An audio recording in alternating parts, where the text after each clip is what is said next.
Хадис пророк Мухаммад, да благословит его Аллах и приветствует, сказал: «Когда кто-то из вас чихнет и скажет «Альхамдулиллях», то его брат или товарищ должен ответить ему «Ярхамукаллах», да помилует тебя Аллах.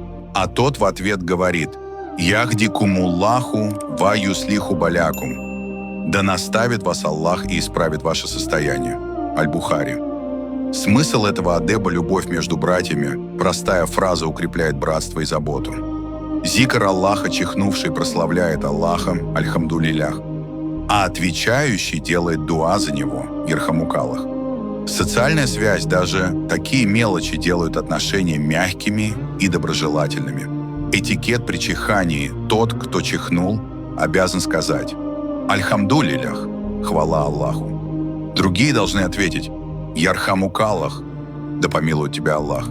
Чихнувший отвечает «Яхдикумуллаху ва юслиху балякум», да наставит вас Аллах и исправит ваше состояние. Если человек не сказал «Альхамдулиллях», то отвечать не обязательно. Духовный смысл.